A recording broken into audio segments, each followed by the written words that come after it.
చేయాలి కదా ప్రభాకర్ గారు, మీరు చేయలే. మీరు అధికారులను పారావైజ్ రిమార్క్స్ తీసుకురమ్మని అడగలే. పారావైజ్ రిమార్క్స్ తీసుకొచ్చి మనం మళ్ళీ కౌంటర్ వేయాలి కదా హైకోర్టులో అని అడగలే.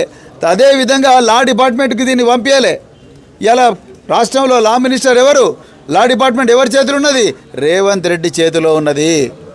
అంటే హోంశాఖ మంత్రి ఆయన్నే, ముఖ్యమంత్రి ఆయన్నే, లా మినిస్టర్ ఆయన్నే.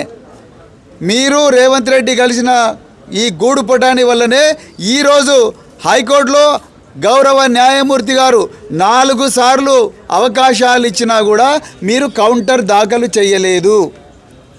అడుక్కున్నాడు మీ అడిషనల్ అడ్వకేట్ జనరల్. అయినా కూడా మీ అడిషనల్ అడ్వకేట్ జనరల్ కేసుకు 3 లక్షల రూపాయలు తీసుకుంటారు కదా అడ్వకేట్ జనరల్. మరి కేసుకు 3 లక్షల రూపాయల ప్రజాధనాన్ని వినియోగించే అడ్వకేట్ జనరల్ కానీ, అడిషనల్ అడ్వకేట్ జనరల్ కానీ, ఈ కళ్యాణ లక్ష్మి 13 లక్షల మంది మహిళలకు న్యాయం చేసే కళ్యాణ లక్ష్మి ఏదైతే ప్రోగ్రాం ఉన్నదో దాంట్లో ప్రభుత్వం తరపున కౌంటర్ ఎందుకు దాఖలు చేయలేదు? ఎందుకంటే నీకు తెలుసు, రేవంత్ రెడ్డికి తెలుసు ఈ ప్రోగ్రామ్ని ఎట్లయినా బంద్ చేయాలి. ఎందుకంటే దీనివల్ల కేసీఆర్ గారికి మంచి పేరు వచ్చింది. అదేవిధంగా మళ్ళీ ఇది మనం ఇచ్చినామంటే మళ్ళీ ఇది పోయి మా మహిళల దగ్గర పోవాలంటే మళ్ళీ మా తులం బంగారం ఎక్కడుందని అడుగుతారు.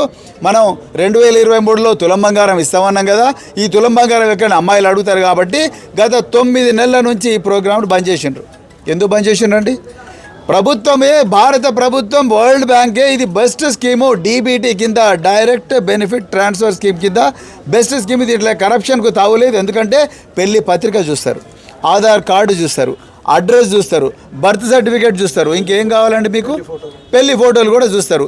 డైరెక్ట్ పెళ్లి పందిర్లోకి పోయి మా కంచర్ల భూపాల్ రెడ్డి గారు, నోముల భగత్ గారు, మరెందరో ఎమ్మెల్యేలు పోయి డైరెక్ట్ పెళ్లి మండపంలోనే, కళ్యాణ మండపంలోనే కళ్యాణ లక్ష్మి చెక్కులు ఇచ్చిన చరిత్ర భారత రాష్ట్ర సమితికి ఉన్నది. ఇలా మీ పుణ్యమాని వాళ్ళు తల్లులైనరు, వాళ్ళు అమ్మమ్మలు అయ్యేదాకా మీరు వాళ్ళకి చెక్కులు ఇచ్చే పరిస్థితి లేదు. అది పరిస్థితి ఇలా తెలంగాణ రాష్ట్రంలో. నేను ఒక్కటే క్వశ్చన్ అడుగుతున్నా, మీ రేవంత్ రెడ్డి గారికి, మీ పొన్న ప్రభాకర్ గారు, మీ ఇద్దరికి ఈ విషయం తెలుసు. ఇది పిఐఎల్ పడ్డదన్న విషయం తెలుసు, ఈ అడ్వకేట్ జనరల్ అపియర్ అయ్యండి అన్న విషయం తెలుసు. కానీ మీరు ఇన్స్ట్రక్షన్స్ ఇవ్వలేదు కాబట్టి ఆయన కౌంటర్ దాఖలు చేయలేదు. మీ